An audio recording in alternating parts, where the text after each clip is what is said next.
سورہ نساء آیت نمبر 38 سے ہم پڑھیں گے۔ اعوذ باللہ من الشیطان الرجیم، بسم اللہ الرحمن الرحیم۔ والذین ينفقون اموالهم رئاء الناس ولا يؤمنون بالله ولا باليوم الآخر ومن يكن الشيطان له قرينا فساء قرينا۔ اور وہ لوگ جو اپنے مال لوگوں کے دکھاوے کے لیے خرچ کرتے ہیں اور نہ اللہ پر ایمان لاتے ہیں اور نہ ہی آخرت کے دن پر، تو ان کے لیے شدید وعید ہے۔ اور جس کا ساتھی شیطان بن جائے تو کتنا برا ساتھی ہوگا۔ والذین ينفقون اموالهم رئاء الناس، اور وہ لوگ جو اپنے مال لوگوں کے دکھاوے کے لیے خرچ کرتے ہیں۔ اس سے پہلی والی آیت میں بخل کی برائی اور بخل کے بارے میں بیان کیا گیا۔ اب ان لوگوں کے بارے میں بتایا جا رہا ہے جو محض دکھاوے اور شہرت کے لیے مال خرچ کرتے ہیں۔ کچھ لوگ تو ہے جو کنجوسی کرتے ہیں، بخل ہے، بخیل ہے، ان کے اندر بخل والی بری صفت پائی جا رہی ہے۔ اور کچھ لوگ جو مال خرچ کر رہے ہیں تو ان کے اندر ایک دوسری بری صفت پیدا ہو رہی ہے جسے ریا کہتے ہیں، دکھاوے کے لیے خرچ کرنا۔ یا یوں تو وہ بخل کر رہے ہیں مگر جہاں واہ واہ اور دکھاوے کی صورت آتی ہے وہاں ان کے جیب جو ہے وہ ڈھیلے ہو جاتے ہیں۔ تو یہاں ان لوگوں کے بارے میں بیان کیا جا رہا ہے جو محض دکھاوے اور شہرت کے لیے مال خرچ کرتے ہیں، اور اللہ عز و جل کی رضا کا حصول ان کا مقصد نہیں ہوتا۔ یہ بھی اسی حکم میں داخل ہے جو اوپر گزرا۔ اس سے ان لوگوں کو عبرت حاصل کرنی چاہیے جو نیک کاموں میں لاکھوں روپے خرچ کرتے ہیں لیکن مقصد صرف واہ واہ کروانا چاہتا ہے، بکثرت خیرات کرتے ہیں لیکن ساتھ ہی یہ شرط رکھتے ہیں کہ اخبار میں خبر اور تصویر ضرور آنی چاہیے۔ اسی طرح شادیوں کی فضول رسومات میں لاکھوں روپے اڑا دینے والے بھی عبرت حاصل کریں، جو صرف اس لیے رسمیں کرتے ہیں کہ اگر یہ رسمیں بھرپور انداز میں نہ کی گئی تو لوگ کیا کہیں گے، فلاں نے اتنا خرچ کیا تھا میں کیوں پیچھے رہوں، وغیرہ وغیرہ۔ حضرت محمود بن لبیر رضی اللہ تعالی عنہ سے روایت ہے کہ تاجدار رسالت صلی اللہ تعالی علیہ وسلم نے ارشاد فرمایا، مجھے تم پر سب سے زیادہ شرک اصغر یعنی دکھاوے میں مبتلا ہونے کا خوف ہے۔ اللہ تعالیٰ قیامت کے دن کچھ لوگوں کو ان کے حساب کے وقت ارشاد فرمائے گا کہ ان لوگوں کے پاس جاؤ جن کے لیے دنیا میں تم دکھاوا کرتے تھے، جن کے لیے تم عمل کیا کرتے تھے، اور دیکھو کہ کیا تم ان کے پاس سے کوئی جزا پاتے ہو۔ حضرت عبداللہ بن عباس رضی اللہ تعالیٰ عنہما سے روایت ہے کہ رسول اکرم صلی اللہ تعالیٰ علیہ وسلم نے ارشاد فرمایا، بے شک جہنم میں ایک وادی ہے جس سے جہنم خود روزانہ 400 مرتبہ پناہ مانگتی ہے۔ اللہ تعالیٰ نے یہ وادی امت محمدیہ کے ان ریاکاروں کے لیے تیار کی ہے جو قرآن پاک کے حافظ، راہ خدا میں صدقہ کرنے والے اور اللہ تعالیٰ کے گھر کے حاجی اور راہ خدا عز و جل میں نکلنے والے ہوں گے، لیکن یہ سارے کام صرف ریاکاری کے لیے کر رہے ہوں گے۔ نفس بدکار نے دل پر یہ قیامت توڑی کہ عمل نیک کیا بھی تو چھپانے نہ دیا۔ وَمَن يَكُنِ الشَّيْطَانُ لَهُ قَرِينًا فَسَاءَ قَرِينًا، اور جس کا ساتھی شیطان بن جائے تو کتنا ہی برا ساتھی ہے۔ دنیا میں شیطان کا ساتھی اس طرح ہوگا کہ وہ شیطانی کام کر کے اسے خوش کرے۔ دنیا کے اندر شیطان کا ساتھی بن جانا، اس کا کیا مطلب ہے؟ کہ آدمی ایسے کام کرے جس سے شیطان خوش ہو، اپنے نفس کی پیروی کرے، شیطان کی پیروی کرے، شیطانی کام کرے جس سے شیطان خوش ہو۔ یہ کیا ہے؟ شیطانی کام ہے، شیطان اس کا ساتھی بن چکا ہے۔ حتیٰ کہ کھانے پینے، رات بسر کرنے اور دیگر کئی معاملات میں شریک ہو جاتا ہے۔ اس لیے یہ حکم ہے کہ ہر جائز کام بسم اللہ پڑھ کر شروع کیا جائے تاکہ شیطان کے لیے روک ہو۔ اور آخرت میں شیطان کا ساتھی کیسے ہوگا؟ اور آخرت میں شیطان کا ساتھی ہونا یوں ہوگا کہ وہ ایک شیطان کے ساتھ آتشی زنجیروں میں جکڑا ہوگا۔ ہر انسان کے ساتھ ایک شیطان بھی ہوتا ہے، تو قیامت کے دن شیطان کا ساتھی وہ اس طرح سے ہوگا کہ جہنم میں شیطان کے ساتھ ایک ہی زنجیر میں دونوں بندے ہوں گے۔ یہ جو وعید بیان کی گئی ہے خاص گناہوں کے ذریعے شیطان کا ساتھی بننے والے کے بارے میں ہے، اور جس کا ساتھی شیطان ہو وہ اپنے انجام پر خود ہی غور کر لے کہ پھر اس کا انجام کیسا ہوگا۔ اب شیطان کے جو مختلف وار ہے، مختلف انداز ہے بہکانے کے، اس کے تعلق سے ہم پڑھتے ہیں کہ شیطان ہمیں کس طریقے سے الگ الگ انداز میں بہکاتا ہے اور ہمارے اعمال کو اور ہمیں کس طرح سے برباد کرتا ہے، ہماری کوششوں کو، ہمارے اعمال کو، ہماری محنت کو وہ کس طریقے سے برباد کرتا ہے۔ اس کے بہت سارے انداز ہیں۔ شیطان مختلف انداز سے انسان کو بہکانے اور اللہ تعالیٰ کی عبادت و فرما برداری کرنے سے روکتا ہے۔ ایک عابد کو وہ کس طریقے سے بہکاتا ہے، اس کا عمل کس طریقے سے برباد کرواتا ہے۔ تقریباً 6 سے 7 صورتیں ہم ابھی پڑھیں گے، کس طریقے سے ہر آدمی کے لیے اس کے پاس ایک الگ تیر ہے، ہر آدمی کے لیے اس کے پاس ایک الگ چال ہے۔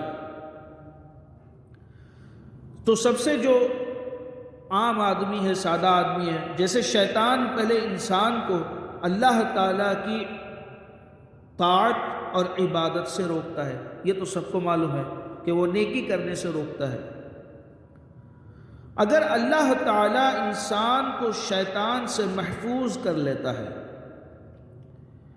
تو انسان شیطان کو یہ کہہ کر دور کر دیتا ہے کہ مجھے اللہ تعالیٰ کی اطاعت اور عبادت کی بہت سخت ضرورت ہے، کیونکہ مجھے اس دار فانی سے، اس دنیا سے آخرت کے لیے توشہ اور زاد راہ تیار کرنا بہت ضروری ہے کہ اس کے بغیر آخرت کا سفر ممکن نہیں۔ سب سے پہلا اور سمپل اس کا جو وار ہے وہ نیکیوں سے روکنے کی وہ کوشش کرتا ہے۔ اب دوسرا وار سنو۔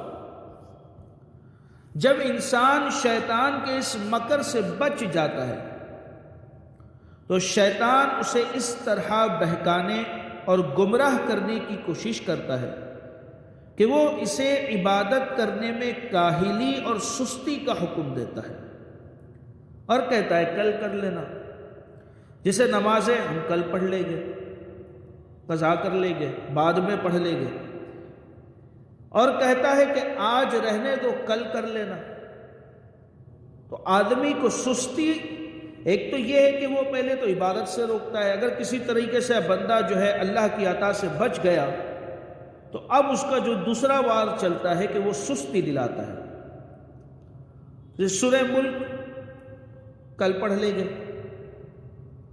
کل سے انشاءاللہ ہم یہ کام کر لیں گے، تو یہ جو ہے سستی اور کاہلی وارا، اب یہ دوسرا وار اس کا شروع ہوتا ہے۔ اگر اللہ تعالیٰ نے انسان کو اس وار سے بچا لیا، اگر اللہ تعالیٰ نے انسان کو اس سے بھی محفوظ کر لیا تو وہ شیطان کو یہ کہہ کر ٹھکرا دیتا ہے کہ میری موت میرے قبضے میں نہیں، نیز اگر میں آج کا کام کل پر چھوڑوں گا تو کل کا کام کس دن کروں گا، کیونکہ ہر دن کے لیے ایک نیا کام ہے، ایک کام ہے، ہر دن کے لیے ایک کام ہے۔ تو آج کا کام اگر میں کل کروں گا تو کل کا کب کروں گا؟ اب یہ شیطان کا دوسرا وار جب انسان نے اللہ کی عطا سے ناکام کر دیا، شیطان کا تیسرا وار سنا۔ جب شیطان اس حیلے سے بھی نا امید ہو جاتا ہے تو کہتا ہے اے انسان تم اللہ تعالیٰ کی عبادت جلدی جلدی کرو۔ اب دیکھیں اس کا تیسرا وار، کوئی آپ عمل کرنے جا رہے ہیں، جیسے نماز کی پابندی آپ کیے ہوئے ہیں، تو اب یہ جو ہے نا آپ کو نماز جلدی جلدی پڑھوائے گا کہ جلدی جلدی نماز پڑھ لو، پھر اس کے بعد مجھے یہ کام کرنا ہے۔ جب آپ تلاوت کرنے بیٹھے تو اس میں آپ کو جلد بازی کا شکار کروا دے گا کہ جلدی جلدی تلاوت کر لو، پھر اس کے بعد مجھے دوسرا کام کرنا ہے۔ آپ دعا مانگنے بیٹھے تو یہ کام آپ کو جلدی جلدی کروا دے گا کہ جلدی جلدی دعا کر لو تاکہ مجھے یہ کام کرنا ہے۔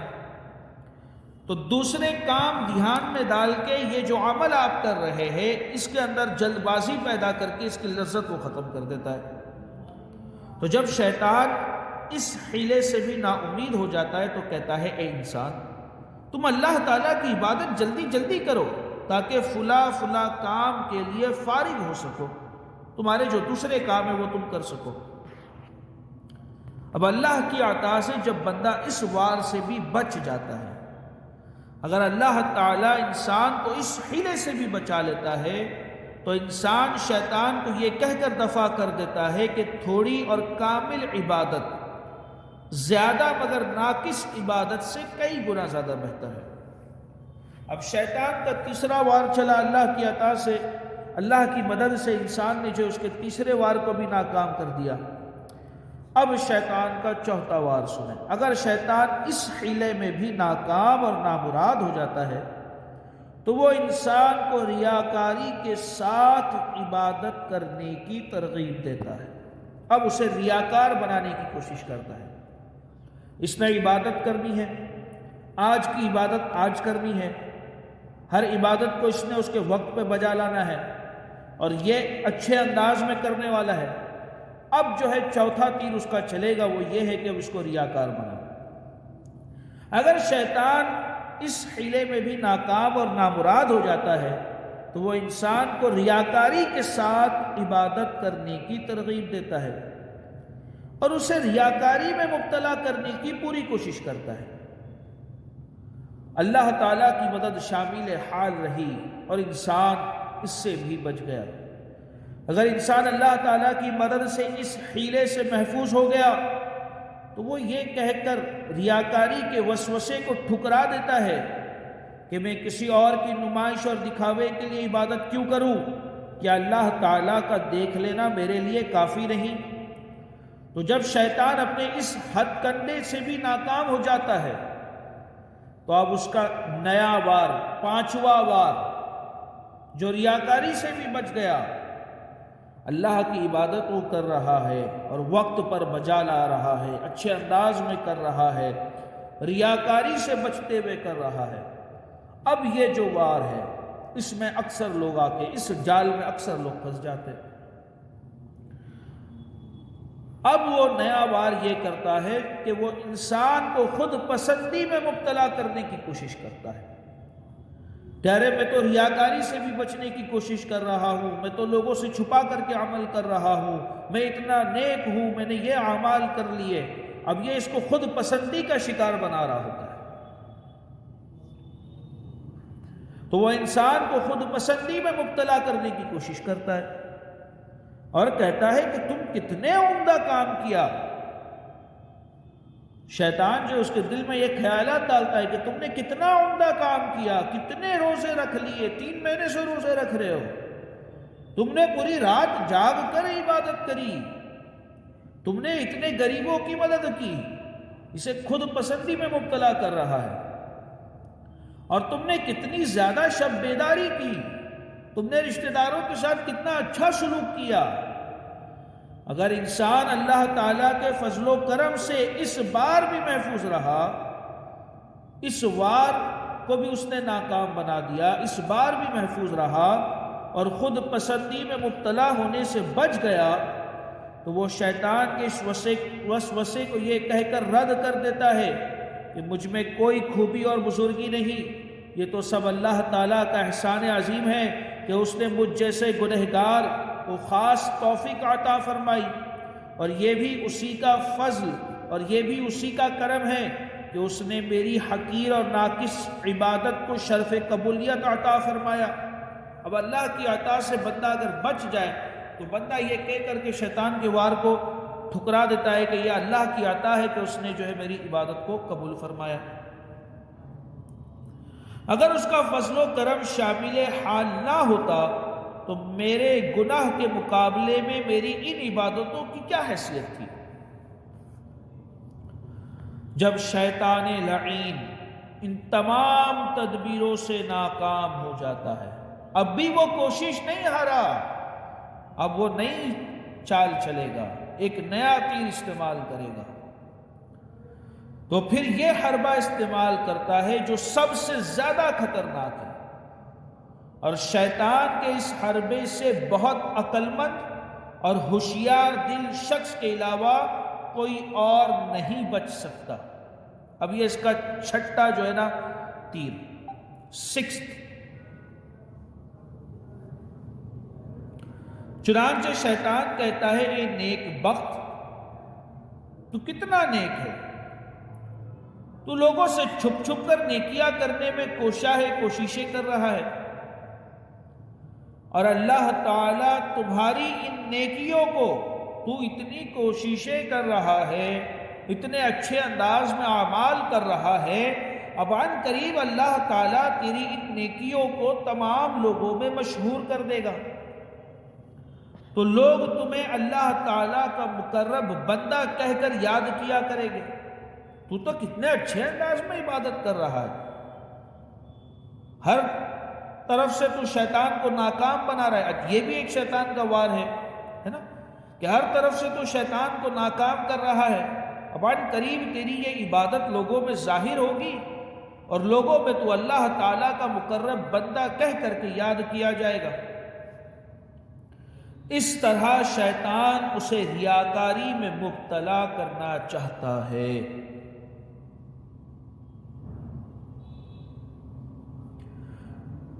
اگر اللہ تعالیٰ اپنی رحمت اور عنایت سے انسان کو محفوظ فرما دے اس کے اس وار سے، تو وہ شیطان کو یہ کہہ کر ذلیل و خوار اور نامراد کر دیتا ہے کہ اے ملعون، ابھی تک تو میرے پاس میرے اعمال کو فاسد اور بیکار کرنے آیا کرتا تھا، اور اب ان اعمال کی اصلاح اور درستی کے لیے آتا ہے۔ یہ شیطان آ رہا ہے کہ میں اور اچھے سے عبادت بجا لاؤں تاکہ لوگوں میں میری واہ واہ ہو، لوگوں میں مشہور ہو جاؤں، تاکہ تو میرے اعمال کو بالکل ختم کر دے، چل دفع ہو جا، میں اللہ تعالیٰ کا بندہ ہوں، وہی میرے آقا اور مولا ہے، میں اپنی نیکیوں کی شہرت کا مشتاق اور طلبگار نہیں ہوں، میرا پروردگار چاہے میرے اعمال ظاہر اور مشہور کر دے، چاہے پوشیدہ رکھے، چاہے مجھے عزت اور مرتبہ عطا فرمائے، چاہے مجھے ذلیل اور رسوا کر دے، سب کا سب اسی کے قبضہ قدرت میں ہے، مجھے اس کی کوئی پرواہ نہیں کہ وہ لوگوں کے سامنے میرے اعمال کا اظہار فرمائے یا نہ فرمائے، انسانوں کے قبضے میں کوئی چیز نہیں۔ اب یہاں تک دیکھیں کہ نیک سے نیک لوگوں کو اس نے بہکانے کی پوری کوشش کر دیا۔ اب آگے سنیں، ابھی بھی یہ دیکھیں یہ شیطان لعین کتنی کوششیں کر رہا ہے۔ اگر انسان شیطان کے اس وار سے بھی بچ جائے تو وہ انسان کے پاس آ کر کہتا ہے، اب دیکھیں اس کا وار، اب اس کو عقل اور علم کے ذریعے شیطان دیکھیں کس طریقے سے گمراہ کرے گا، کہ تجھے اعمال کرنے کی کیا ضرورت، یہ اس کا 7واں وار ہم پڑھ رہے ہیں، اور اس کے کتنے تیر ہوں گے کیا معلوم۔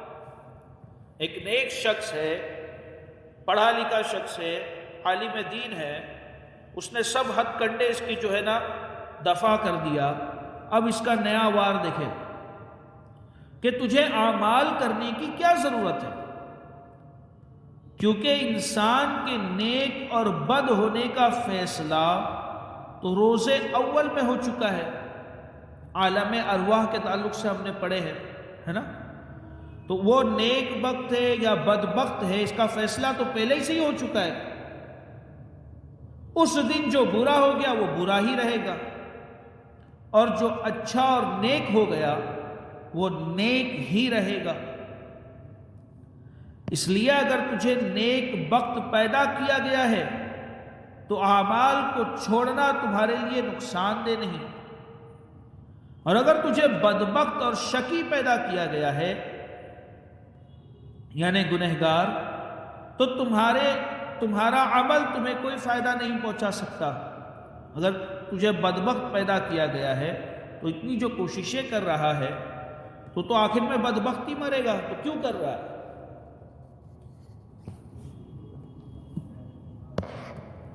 اگر اللہ تعالیٰ نے اپنے فضل و کرم سے انسان کو شیطان کے اس وار سے بچا لیا تو انسان شیطان مردود سے یوں مخاطب ہوتا ہے کہ میں تو اللہ تعالیٰ کا بندہ ہوں، اور بندے کا کام یہ ہے کہ وہ اپنے آقا اور مولا کے احکام بجا لائے، اور اللہ تعالیٰ سارے جہان کا پروردگار ہے، جو چاہتا ہے حکم کرتا ہے اور جو چاہتا ہے کرتا ہے۔ یقیناً اعمال میرے لیے فائدہ مند ہے، کسی صورت بھی نقصان دہ نہیں ہو سکتے، کیونکہ اگر میں اللہ تعالیٰ کے علم میں نیک بخت ہوں تو اللہ تعالیٰ کی بارگاہ میں زیادہ ثواب کا محتاج ہوں، اور اگر خدا نہ خواستہ علم الہی میں میرا بدبخت ہونا لکھ دیا گیا ہے، اگر میں علم الہی میں بدبختوں میں سے ہوں تو بھی عبادت کرنے سے اپنے آپ پر ملامت تو نہیں کروں گا کہ اللہ تعالیٰ مجھے اطاعت اور عبادت کرنے پر سزا نہ دے گا، اور کم از کم اتنا تو ضرور ہے کہ نافرمان ہو کر دوزخ میں جانے سے فرما بردار ہو کر دوزخ میں جانا بہتر ہے۔ اور پھر یہ کہ سب محض احتمالات، یہ سب وہمی گمان ہے، ورنہ اس کا وعدہ بالکل حق ہے، اللہ کا وعدہ بالکل سچ ہے، اور اس کا فرمان بالکل سچ ہے، اور اللہ تعالیٰ نے اطاعت اور عبادت پر ثواب عطا فرمانے کا بھی شمار مقامات پر وعدہ فرمایا ہے۔ تو جو شخص اللہ تعالیٰ کی بارگاہ میں ایمان اور اطاعت کے ساتھ حاضر ہوگا وہ ہرگز جہنم میں داخل نہ ہوگا، بلکہ اللہ تعالیٰ کے فضل و کرم اور اس کے سچے اور مقدس وعدے کی وجہ سے جنت میں جائے گا۔ یہ 7واں وار تھا جو انسان نے اللہ کی عطا اور اس کے فضل سے ناکام بنایا۔ لہٰذا اے لوگو تم خواب غفلت سے بیدار ہو جاؤ، شیطان کے حیلوں سے ہوشیار رہو، ہر وقت اللہ تعالیٰ سے مدد طلب کرتے رہو، اور شیطان مردود سے اس کی پناہ مانگتے رہو، کیونکہ تمام معاملات اسی کے قبضہ قدرت میں ہیں، اور وہی توفیق عطا فرمانے والا ہے۔ گناہوں سے بچنے اور اطاعت و عبادت کرنے کی طاقت اللہ تعالیٰ کی توفیق سے ملتی ہے۔